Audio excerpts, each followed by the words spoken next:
and WGRI.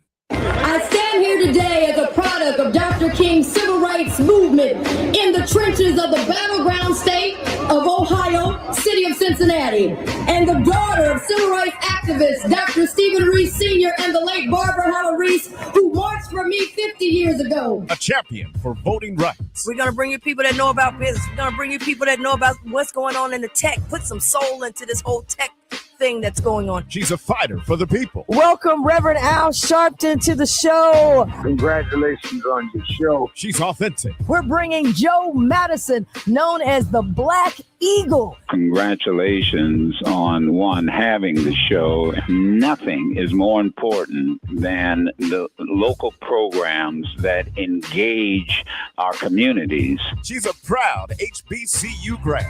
It's time for Alicia Reece's Soul Food, Food for the Soul, on Cincinnati's 24-hour urban gospel connection, Inspiration 1050 AM and 103.1 FM, WGRI.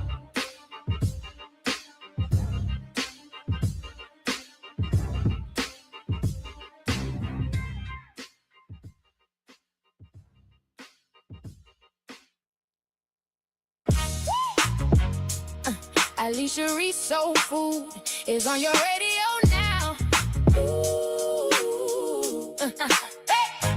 Bringing that hot sauce to your radio dial. Ooh. Yeah.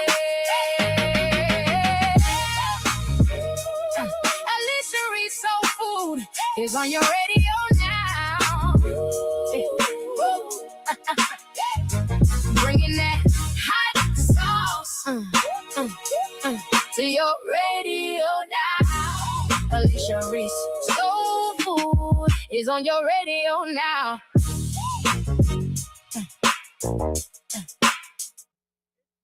Oh my goodness.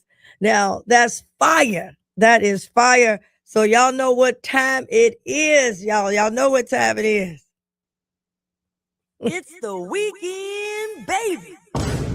That's right. It's the weekend, baby. It's Memorial Day weekend. So we thought we'd break out my new intro. Oh man, that's fire. That's fire. Let's hear that one more time and say, I don't know if y'all caught that. This is new, hot off the press. Alicia Reece Soul Food is on your radio now. Ooh. Bringing that hot sauce to your radio dial. Ooh, yeah. Alicia Reece Soul Food is on your radio now. Bringing that hot sauce to your radio now. Alicia Reece Soul Food is on your radio now. It's on the radio now, y'all. Yes, bringing that hot sauce. I love that. Alicia's Soul Food is on your radio now, bringing that hot sauce to your radio dial.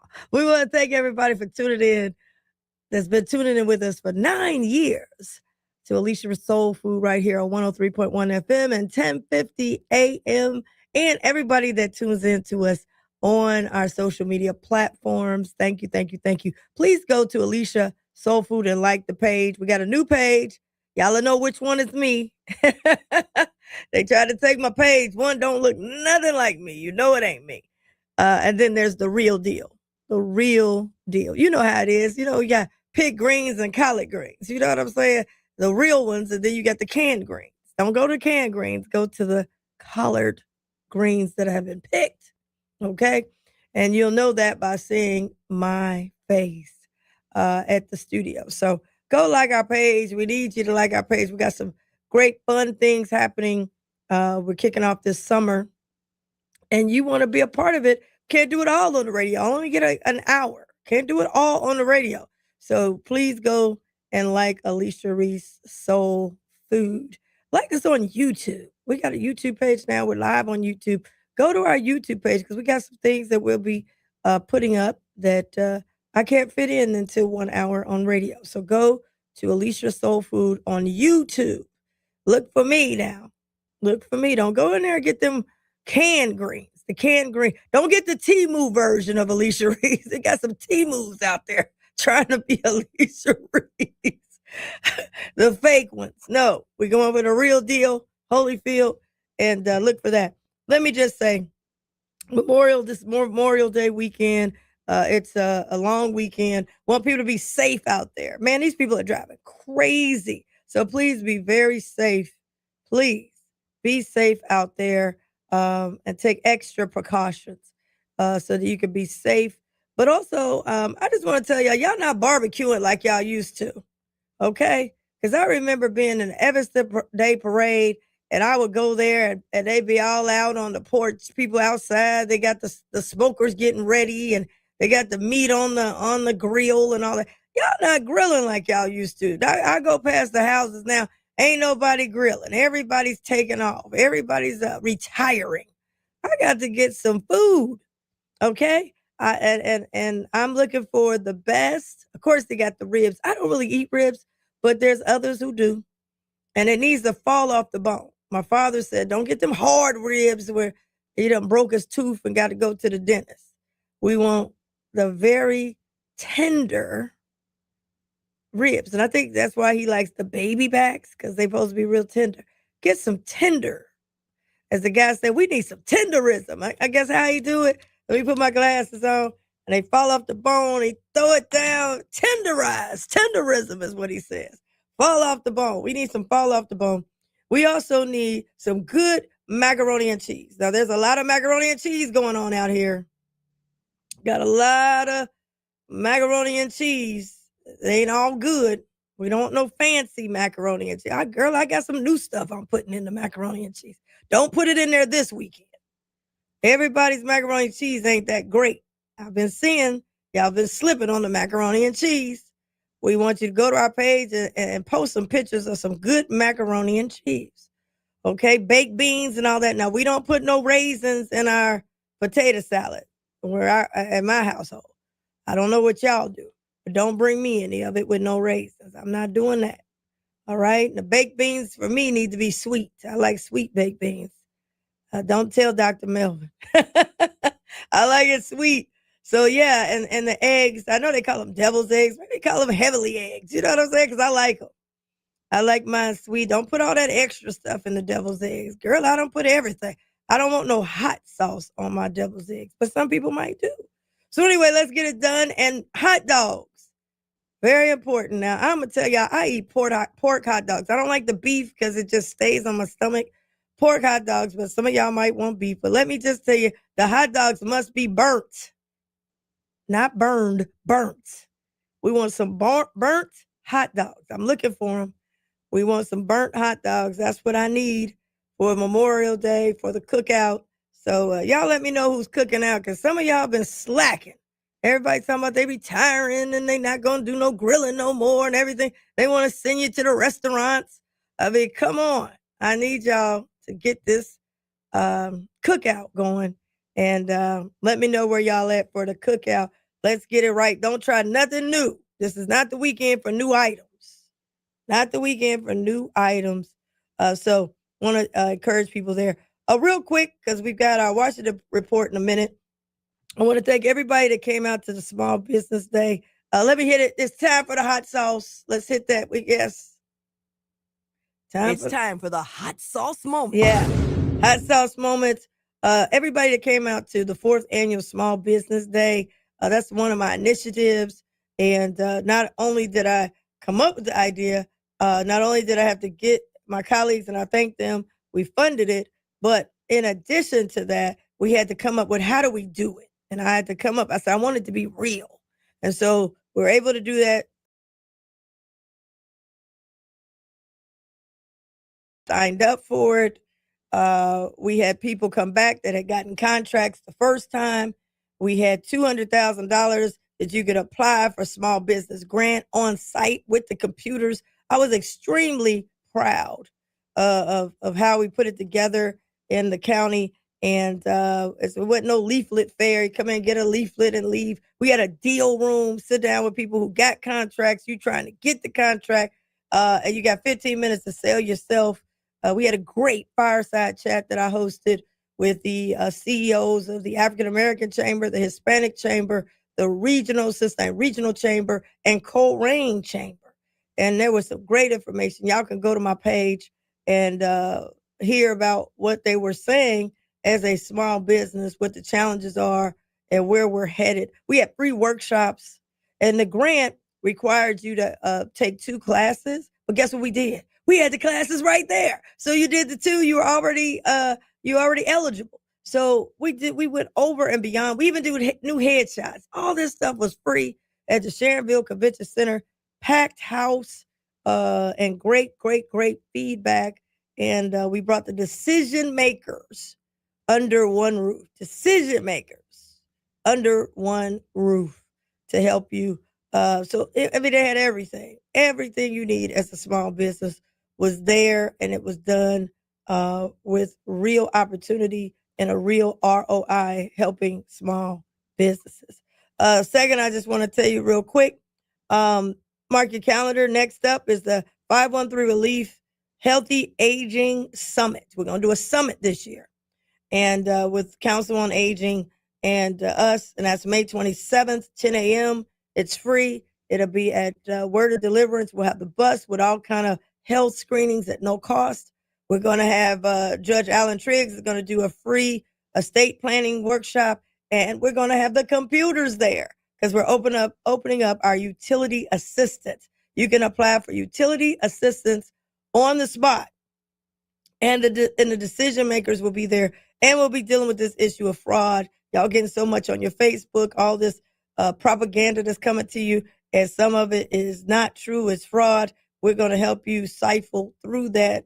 But that is May 27th. Put it on your calendars. Everybody put it on your calendars. I believe that's a Wednesday, 10 a.m. It's absolutely free. If you need transportation, let us know. They've got a phone number we can give you. Go to 513relief.org. And they got a phone number, and they will get you there. Okay? All right. And plus, we're going to have a lot of fun, free food, free lunch, all that kind of stuff for our seniors. Now, a lot has been going on. The world is gone crazy. Is that what people think? Everybody running to say, man, it's a craziness. I can't take no more. What's really going on? Let's bring on Congressman Greg Landsman for what? Our soul food. It's time for the Soul Food Report from Washington with Congressman Greg Landsman, brought to you by Landsman for Congress.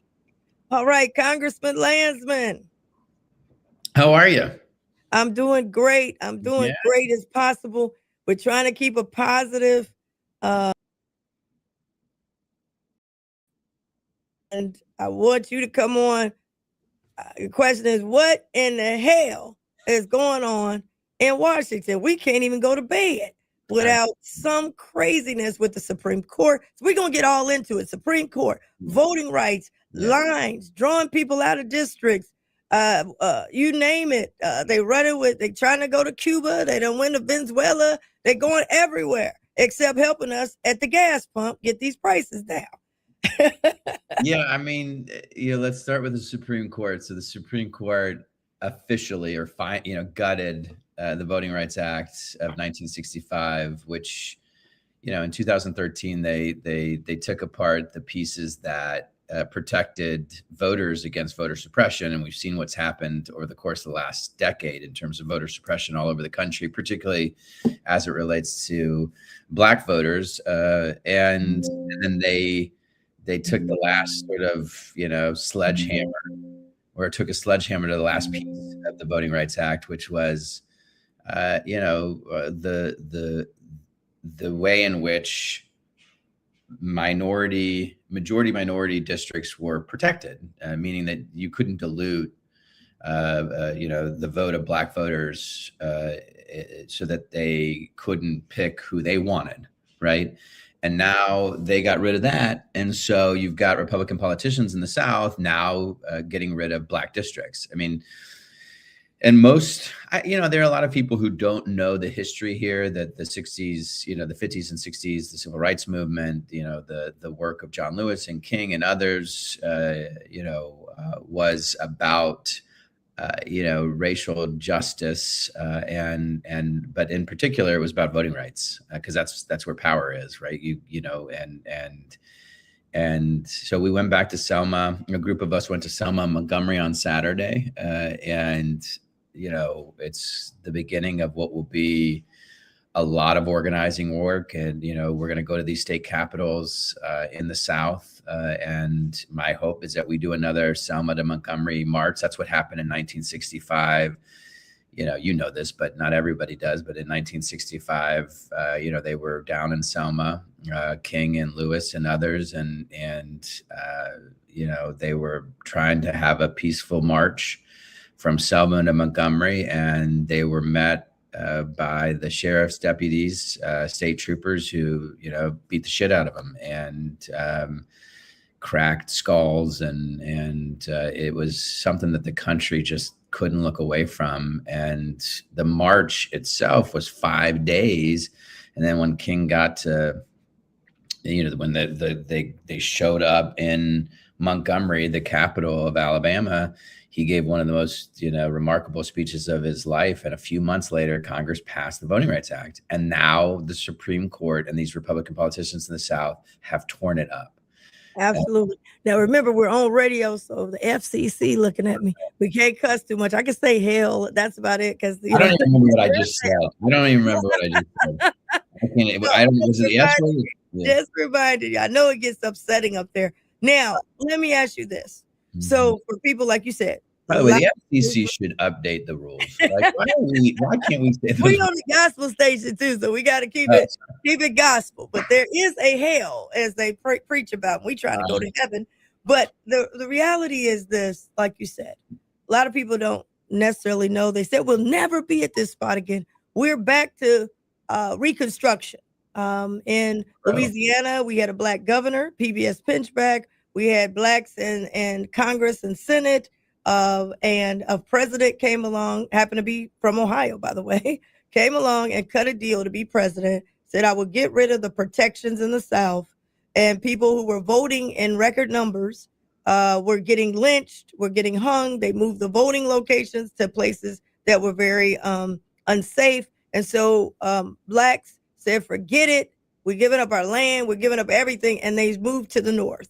And then later on, we have what we call civil rights movement, where we're fighting for voting rights and those kind of things. And it just seems to be a cycle that we keep going back to kindergarten when it comes to all the battles that we have fought, or we didn't fight it. Our parents and grandparents. Well, we're going to have to fight it. I mean, that was my takeaway from Selma in Montgomery was, they came here in the 50s and the 60s, and now, I mean, I don't know if it's their grandkids are going to have to do it again, right? Like, and it was personal for me is that, the Jewish community I'm Jewish, as you know, and the Jewish community and the Black community were locked in together on this. And there's been a fraying of that partnership in a way that has always made me, sad, right? Like it's just something I was so proud of growing up, and I've hated to see. It's not like we're not allies, but just not where we were. Like we were like in it together. And what I'd like to see in this sort of civil rights movement 2.0, the fact that we have to do it again is insane and awful, but here we are, is I want to be part of the crew that leads the Jewish community back to Selma, back to Montgomery, back to the state houses in the South, back to this incredibly rich partnership between Blacks and Jews that transformed this country. And so I went to Selma and Montgomery because I wanted to see, like, okay, were the Jews there? And there were a few, but not like there was in the 50s and 60s, and even in the 80s and 90s.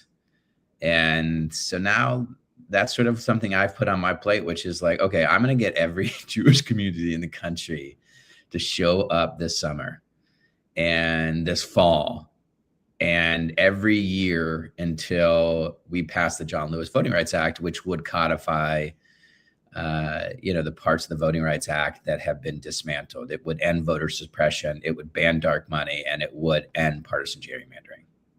We're talking to Congressman Greg Landsman, and I'll tell you, I have not had so many people right now who are, I don't know anybody who's happy. I mean, everybody feels that, it just won't stop, from, like you said, affordability, gas prices, grocery prices, everything's going up.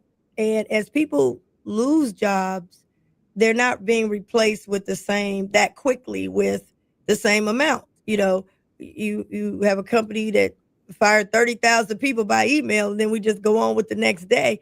And understanding that those are so many pressures. Spirit Airline, I want to get into that because there were a lot of people asked about that.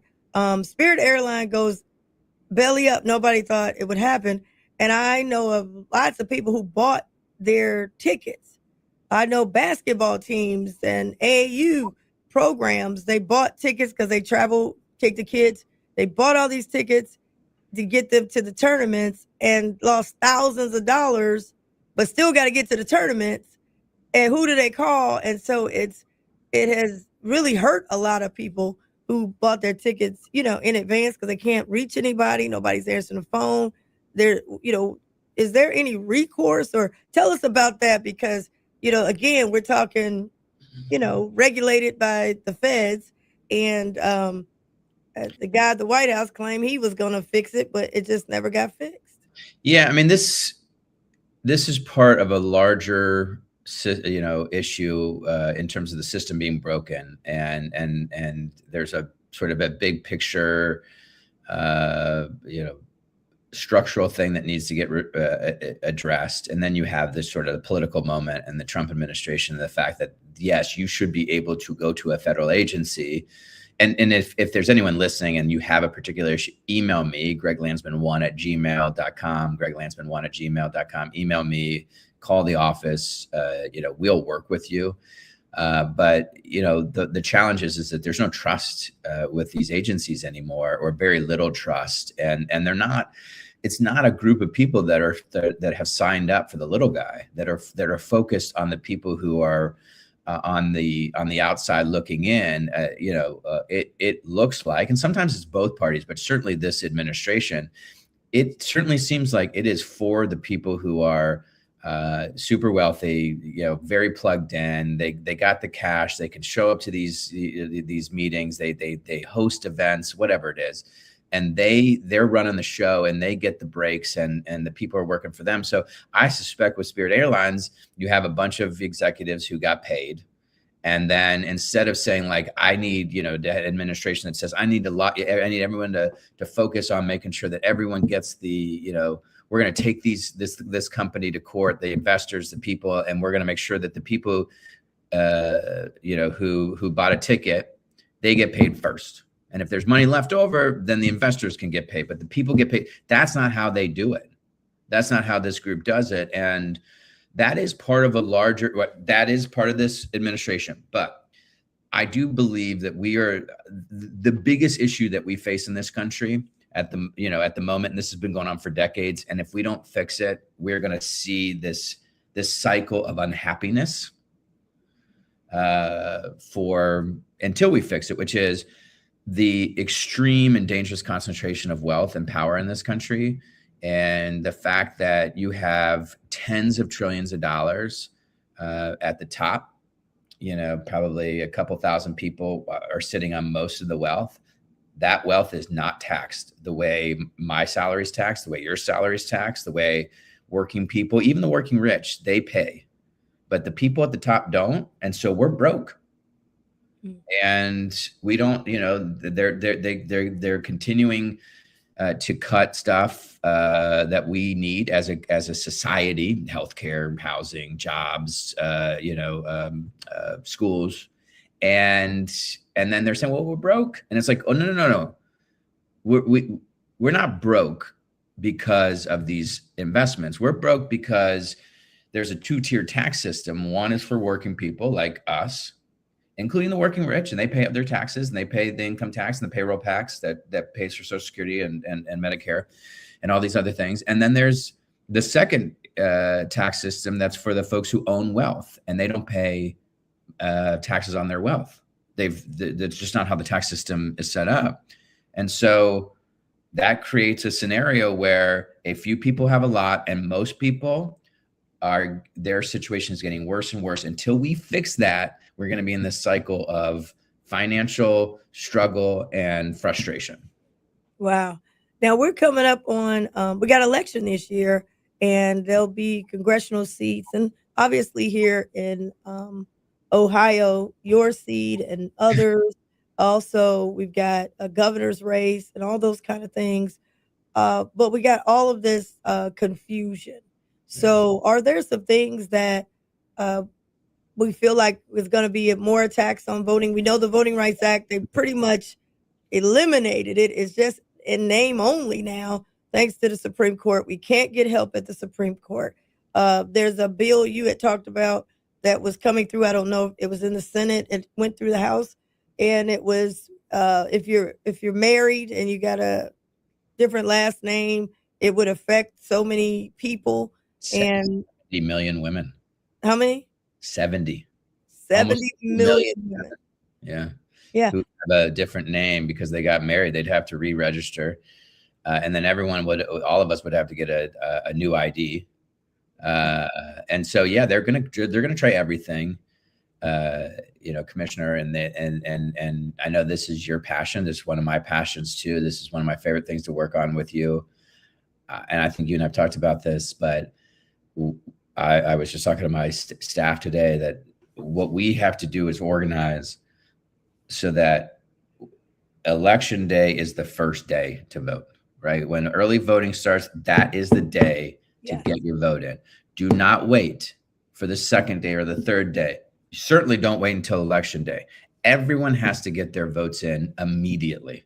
They then need to call and confirm they got their vote in. And the same thing is with voter registration. Go check your voter registration now. Every couple of weeks, go confirm your voter registration. I mean, absolutely. We just have to move it up so that everyone has already voted when, whenever they're going to get it. We learned that during COVID. They had said, hey, I remember Governor DeWine had went on and said, we're definitely going to have the election. And it was like that weekend. And then like a day later, they were like, no, we're going to not have the primary. It's shut down. Right. And then everybody had to vote by mail. And after that, that's why I tell them, don't vote early, don't vote late. And that's when I launched voting. Do not put it in the mailbox. Just go in and drive it. If you're gonna mail it, fine. Do it immediately and then confirm. But like, there's no reason. Just hand it to the person. That everyone has to get their ballot in. Like, we should be looking at voter rolls and 50, 60, 70% of people should vote on day one. Yeah. And don't think because you've been registered, because that's what we found last time when we had the voting is essential, remember? And we were telling people what to take in, and people were thanking us. But when I went to get signatures, I checked people, and these are people that were like 60 and 70 years old, and they weren't on the roll. And they're like, you got to be kidding me. They're like, I've been voting for 40 years. Yeah. And that's the people that they're going to get because they feel like you're not going to check. But we're going to be relaunching Voting is Essential, and we'll be getting everybody stay tuned to keep us so we can keep people ready. Let's be ready so we don't have to get ready. And my whole thing with people, if you're so upset about, and I know you are because I'm upset about it, but now you can do something by actually voting. And you can't win this. You will not win this on Facebook. You will not win it on X or Twitter, whatever it's called. You won't enter Instagram. You got to empower and go vote. And, one thing I appreciate you talking about allies, Congressman, because I don't see the allies. I see a lot of people, and honestly, the Black community, that's why they have been, from what I'm hearing from folks, they're like, well, where is everybody, when we need them? And then when we do something, we're always last on the agenda. And so I think you're right. in order for us to move forward, everything from, in slavery, we had the white abolitionists. They had the house, they had the network, and we were able to work together. Someone came to me and they said, hey, the Freedom Center is in trouble. We need help. And I said, it's amazing that everything else is able to build, but the Freedom Center can't sustain. Every other art institution is independent. They have the money. I saw Flying Pig is building a building. Coney Island, they're going out there. Flying Pig's gonna have a museum? Yeah, they're building a facility. Everybody's getting a facility. The Children's Theater got its own theater. These are all great things. But when it comes to, that means money is here, right? There is money. There is money in Cincinnati. There is people with a lot of money. There is people with a lot of money in Hamilton County, because you see it when they, are building these things. They're going out to Coney Island, building this new facility out there. So they got money, but they're not, we don't have what you had before. The white abolitionists working with those that were Harriet Tubman and everybody that's trying to get out. Like you said, with Martin Luther King, we're not having those type of coalitions. Everybody's kind of just out here alone. I mean, I totally agree. I worked at Freedom Center for a while, as you know, and did a lot of work raising money. And there are some people who did come through, but it was tough. It was not. It was a lot harder than other institutions, but so hugely important. And I will say, you go through that museum and the abolitionist movement and the partnerships, and it's so inspiring. The same is true for, ending slavery and the war, and then of course the civil rights movement. And there's a part of you, I just, at least for me, maybe, I remember when I was there, like, oh, I would have loved to have been part of that. And as awful as this moment is, it does afford us the opportunity to be part of this change. These partnerships and this coalition of, white and black and brown and Jews and Catholics and Christians and Muslims, like we have to do it again. And as awful as it is, it does provide us with this opportunity to do something really special and unique and memorable and transformative together, which, I'm all in. It happened that I heard one person, Commissioner, say, there may be a trip to Selma, and I lit up. I was like, I'm going to Selma. I got to figure out. And it was only about, 15 of us. There were tens of thousands of people there, but 15 members. And then I just said, I'm in. So whenever the next one is, you're going to come with me. It's just one. I've been to Selma. No, I know. I just mean, I'm saying with the Selma piece is like what you said. I've been there. Like you said, a lot of times we get too comfortable when things aren't bad or as bad. We start, people start leaning back. Well, it's okay. Like you said. And I just think that we as a people, a country, we got too comfortable. We got comfortable with all these, like you said, that our ancestors before us, they fought and did all the hard lifting, and we did all the benefiting. And then people start, well, I ain't got to vote, and oh no, I ain't got to worry about it, or I don't have to think about it, or I got to just focus on me. And now we're in this situation because we got too relaxed. We sat back. We wanted somebody else to do it. And like you said, now we got to do it. Nobody else is going to do it. And voting has to happen every single election. The heat's got to stay on every single election. We got to keep fighting all the time for a better society, and we can't get laxed. And that's what happened. Like, we run into so many people. Now everybody, I'm fired up. I'm mad. We told you Project 2025 before 2025 got here, but now people are seeing it. Man, I'm ready to be involved. And so my thing is, we get involved, but stay involved and you can't do everything, but everybody can do something. Correct. So now we're in a crisis. We're in a 911, and Congressman Landsman, we're in a fight. Like you said, we want people to sign up to. Let's go. I will say this. It also, it will make you feel better. You will feel better. You will have more joy, and you'll make friends, and you'll have this community, and you just feel like it'll get you out of this, like, I'm stuck on Twitter and I'm so angry. And it's like, no, like, let's go. And you will, like, people, as awful as this moment is, and as like hard as it was to be back in Selma, like the joy to be together and to have this fight, like people are like, oh, this is community. Like I've been missing this, especially since COVID. Well, let me ask you one quick thing before you go. I know we have you on next time. What about this over $1 billion fund they're going to try to give to, how much is it? Sorry, it's 1.776. It's 1.9. I think it's 1776, 1776. They did it on purpose. It is an insurrectionist fund. It is a fund. I'm not a conspiracy theorist. Yeah. Everyone has to have like one good conspiracy that they believe in, but they literally set up a fund. So the backdrop is Trump sued the IRS for $10 billion. He was going to take $10 billion of your money and put it in his bank account. Now he's already made $10 billion since he became president. That's how much money he has made. He is now $10 billion richer already.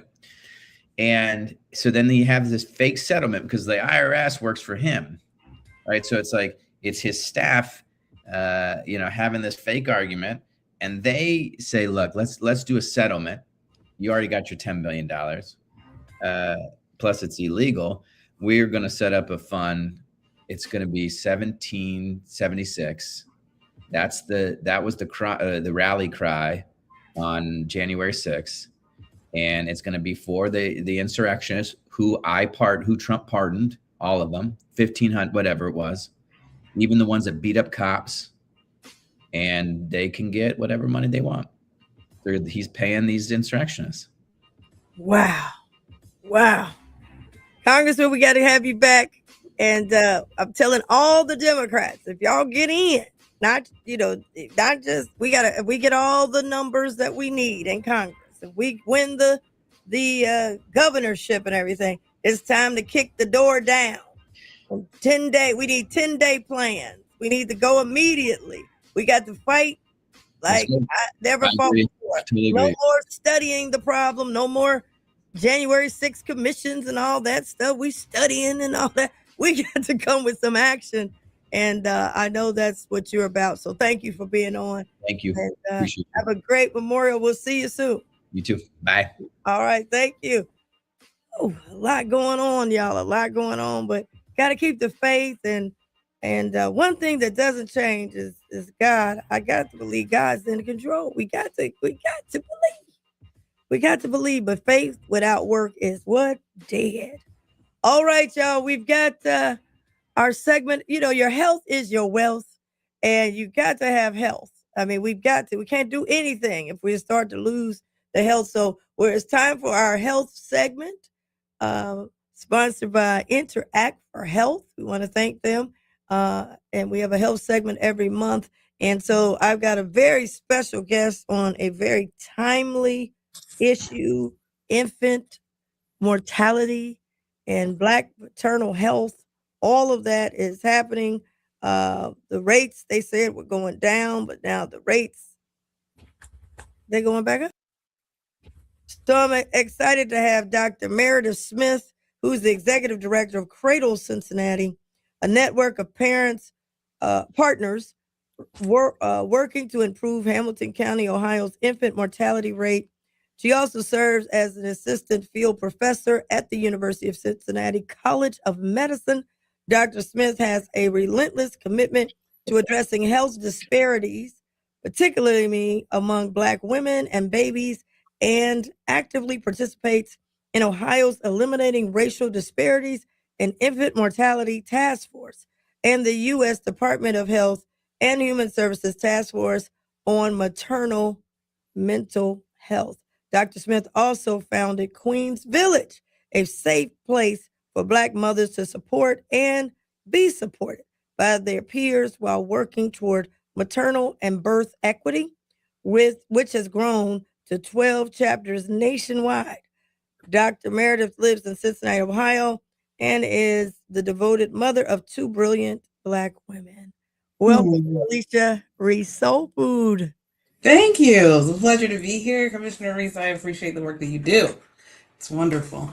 Well, I appreciate it. First of all, I want to take a step back before we get into these numbers and talk about Black infant mortality. That's very important. And I want to explain to people what it is if they don't know. This was a big issue when I was president of the Ohio Legislative Black Caucus. Super proud we were able to really kind of help lead in that area to get the state moving. But we done gone from infant mortality to now we got Black maternal health. And I remember they showed some stats to us when we first were at the state, when I was at the State House. And Avondale was like #1 in the entire state of babies dying. And, you know, we've got the #1 children's hospital in the world. And I want to give a shout out to Children's Hospital because they did step up, say, hey, we're in. And they were one of the first to come in. But let's talk about it because we celebrated it. Cradle Cincinnati came about. We thought we were moving in the right direction, and then boom. Yep. We're going backwards. So talk about what infant mortality is to those who are tuning in. So when we're talking about infant mortality, we mean a baby who was born alive. And so that baby shows some voluntary muscle movement, breathing, and then dies before its first birthday. So we're talking about the first year of life when we think about that. And we talk about it in rate. So 1 in 1,000 babies when we talk about the infant mortality rate. And so one of the things you just mentioned that I think is important to put into context is where we've been and where we're going. So not only when you think about Avondale being one of the worst infant mortality rates in the state, our county was one of the worst counties in the nation. So we were in a very terrible state of being. We definitely saw some extremely good wins, and we now are seeing the rate of Black infant mortality in particular double. However, we are still moving in the right direction. And so the belief is that if we come back to the table and bring everybody's voice back, especially the champions like yourself, to this table, we can quickly pivot. That's the goal. Absolutely. Now, did COVID send us back? Is that what happened to us? You know, it's interesting. So we think of infant mortality as a wicked problem. I think of it like whack-a-mole. Remember the game where you hit with the drums and the moles come up? Yeah. You whack on something and it's, sleep and it's COVID and it's changing of administration and it's taking away of food stamps and all of these things we're trying to solve all of the time. So it's a very complex problem. I think of it like, if you think of it like that. So at the time when COVID first hit, there was fear. So you saw some change there. However, COVID did put people back in the home. It got them some additional dollars. It got folks internet who wouldn't have typically had internet. Schools were giving away computers and the little handheld computers so that people had technology in their homes. They were getting services like delivery groceries. So we started to see some improvement actually from COVID. So it had both its negatives and its positives. So I think COVID in that answer. So what else, it could be happening? Lots of things are happening on the horizon in Hamilton County that are contributing to that issue. What we like to do is ask Black women, what is it for you? Yeah. And then kind of codify that information and do what they need us to do. It's different in Cincinnati than it is in Columbus, than it is in Cleveland, than it is in Canton or whatever. So, because we have the Queens Villages in multiple places listening. So in Cincinnati, we are talking about mental health a lot. We're talking about housing a lot. We are talking about the stress of hospitals and trust there. And so we are working on that significantly. Absolutely. Now, I just want to say, our health commissioner for the county, Greg Landsman, we talked, and I'm excited to work with you. We have a 513 relief bus, and we're looking to work utilizing that bus in any way we can to work with Cradle Cincinnati, try to work with mothers to get these numbers down. It's very important. I mean, is just way too much. But let's talk a little bit too about Black maternal health, because that was interesting to me because it doesn't really matter about your income. A lot of times they always say, oh, this is just low income women. But that doesn't work that way, particularly with Black mothers, women. When you heard about Serena Williams and how she was treated in the hospitals, or we're told to just, oh, it's nothing, just go home, take the pain, those kind of things. Talk about what is Black maternal health for those who may not know what are we referring to when we talk about that.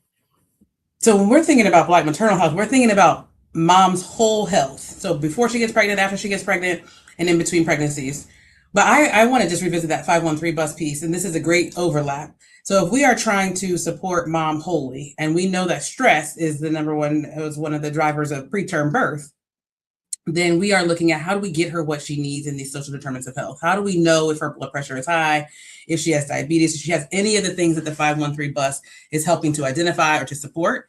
So if we can get her, and then it's coming to me. So of course, then we also cut down the barriers of travel. We cut down the barriers of having to worry about childcare, et cetera. So this is a great example when you talk about maternal health and you talk about how do I support mom's whole self as she is coming into pregnancy, dealing with birth and raising her child.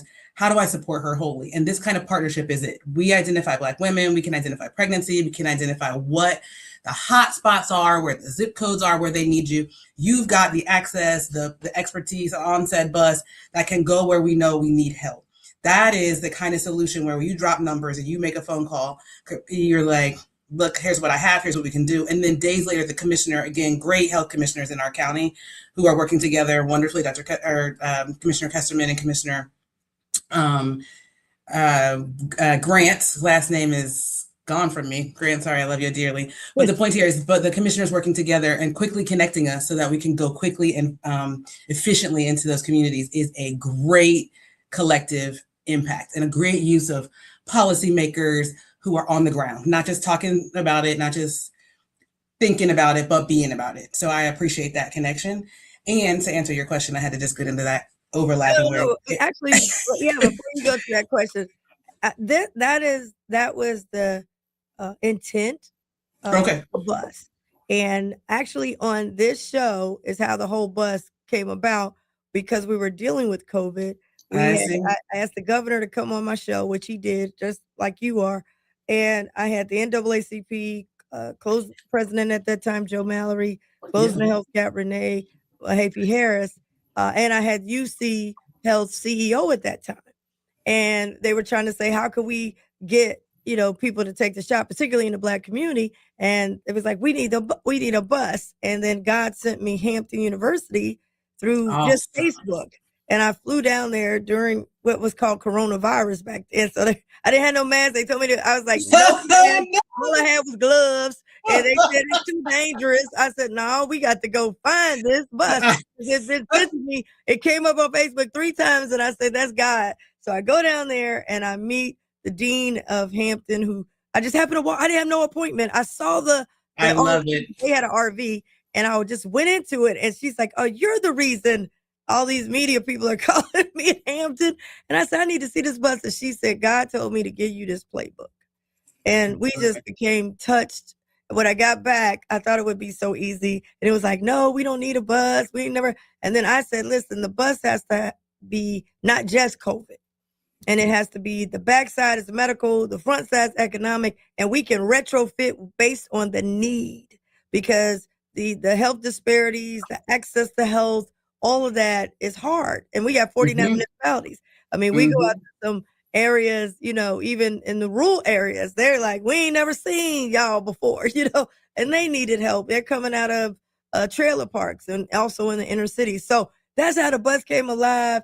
And it's been a long journey, but we've helped. We just had our 513 day. We've done over 61,000 free services to people. Wow. Helping them, and we're able to change. Like SNAP was the issue in December of last year. Right. We switched quick, and we're able to partner with the churches, and we help feed over almost 20,000 additional families that wouldn't have gotten food. So this is perfect. Yes. To the based on the needs, the bus is mobile, it's it can be activated and it can partner with whatever the need is. And so I'm excited about this partnership and, trying to get these numbers, like you said, saving lives. It's not numbers, it's saving 100%. Like you said. Absolutely. But if the mother is not being treated properly and not getting what she's supposed to be getting, then she can't have a healthy pregnancy. She can't do it. Exactly. And so back to the commissioners, Musman is the Commissioner Musman and Commissioner Kesterman are the two that work together in the county and the city, coming together with the commissioners. It's just a beautiful thing to be in a county where you can activate that quickly and access data so that you will know that you are doing it where you should be doing it, and to have a bus that is already thinking the same way, right? I am already prepared to be able to pivot. What? COVID done. What? Snap, move. So it's like that's conceptually, Cincinnati is really on the cutting edge of listening. So people most impacted by the problem and missed no beats in the last few months with horrible data, challenging political scene. They just answered the call every time. And it was, people working in their little pockets and connecting each other everywhere, little connections. And people just saying yes, like me connecting with you, being on this call, the 513 bus, the commissioners like pushing out data and being sure that we can tell people not only how many did we get, but did we get it in the right place? Did we get them the right thing? Are we doing good or just doing? And so I also love that we can say that. Like in Hamilton County, we have enough data to be able to say, not just are we doing, but we're doing it appropriately in the right place. And so, and I think it also brings less people to the table, more people coming to the conversation, more people talking about what they're doing that might impact it. So if we know that maternal health and healthy mom is not just about a healthy baby and the pediatrician and the OB conversation, it's also the social determinants of health, then people who are working on housing and transportation and food access and you name it, those people are now able to come to the table and collectively think about how do we better serve mom? How do we better serve a healthy mom so that she has a healthy baby? Yeah. So it's a beautiful thing in Cincinnati. I mean, there's always outliers and people who we have missed or need to bring to the table or what have you. And the data has shown it's good in the Cincinnati core. We kind of got some coverage there, but we're starting to see the numbers in the outlining areas outside of Cincinnati.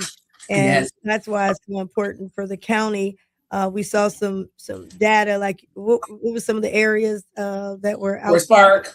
Yes, Forest Park. As we're moving out in that direction, there's also just a sprawl of Black folks out there. Anyway, to your point earlier, education, money, not protective factors. So Black women, people are like, well, if we just got them more of this, if they were better, if they were more educated, what have you, that is not the answer.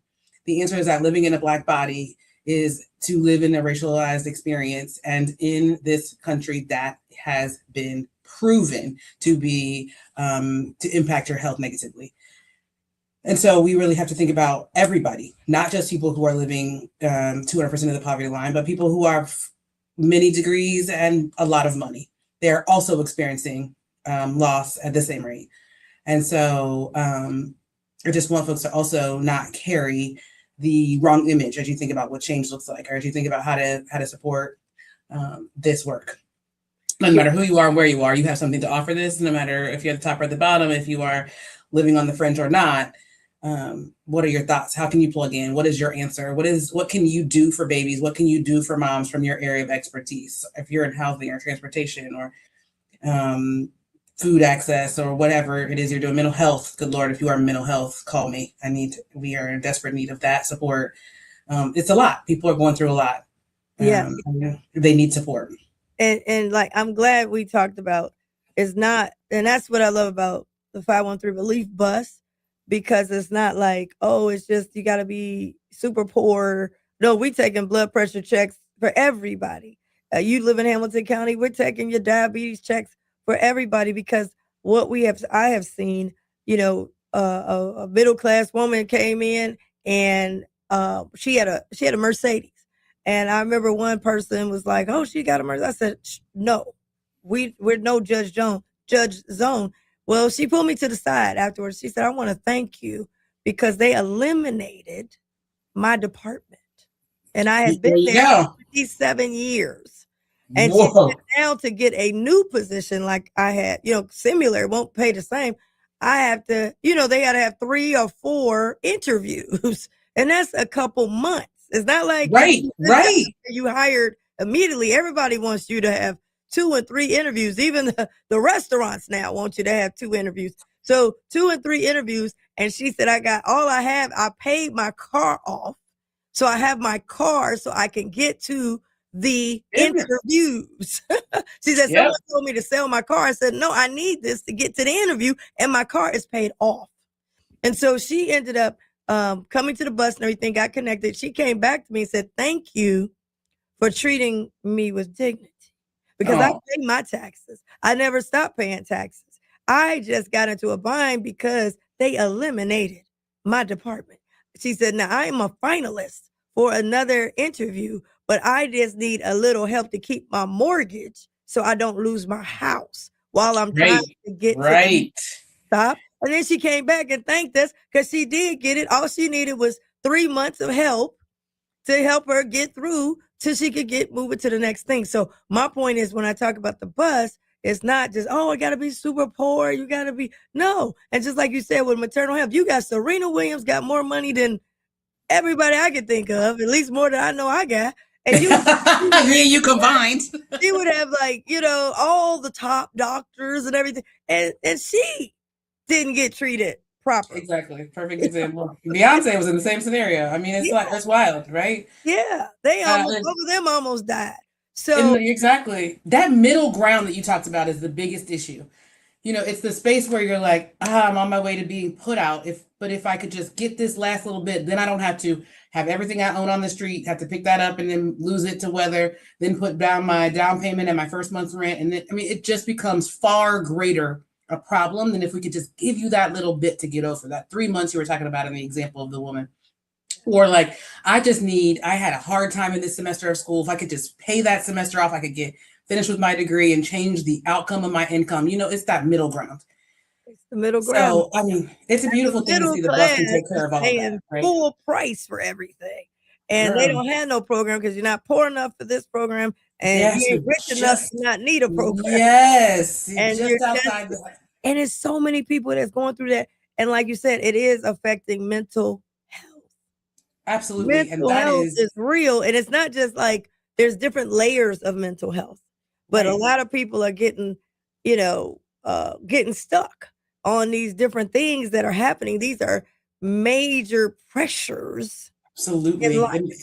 Working on the body, whether or not you believe it is or not, and it is tiresome and it is having physical impact, which is, again, another good reason to be able to check blood pressure and diabetes and all the things that it's impacting. But also, I think we're doing a good job as a Black community of being able to say, you know what, I'm not okay.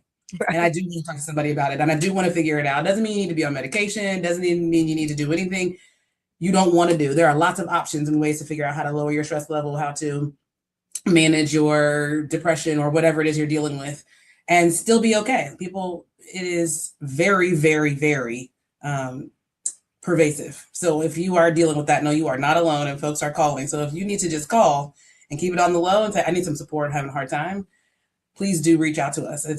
We are here. What is the phone number? I was just going to give you myself, which is a terrible idea. So let me I'm not Greg Landsman. I know Greg Landsman. Go on that because people are stressed. And I know my time is running out, but I want to get your phone number out there. Sure. 513-667-2157. 513-667-2157. If you can't get the phone number together, if you cradlecincinnati.org, you got phone, cell, social media, find us any way you can, but it's 513-667-2157. All right, I'm going to have you come back on. We got to talk about grief and loss. And yes, let's do it. My college, one of my best friends in college, his mother passed. I want to give a shout out down to Louisiana and his mama Aura and Eric Wiley and the Wiley family. We with you and we pray for you and with you. Don't forget, guys, 513-667-2157, Cradle, Cincinnati. We've got to save the babies. Yes, we got to save the mothers. Yes, and we do. we can do it if we work together. Thank you, Dr. Yes. Smith. Thank you so much. Have a good weekend. Appreciate it. Thank you. All right, y'all have a good one now. I'm looking for that burnt hot dog. I'm looking for that good macaroni and cheese. I'm looking for the good potato salad. I'm looking for the heaven eggs, not the devil eggs, the heaven eggs. I'm looking for all of that, y'all, this weekend. And be safe, y'all. Please be safe and take it easy. And I'm saying it to myself. Remember, God is the ultimate decision maker. All right, everybody, until next time, peace. Alicia Reece Soul Food is on your radio now. Ooh.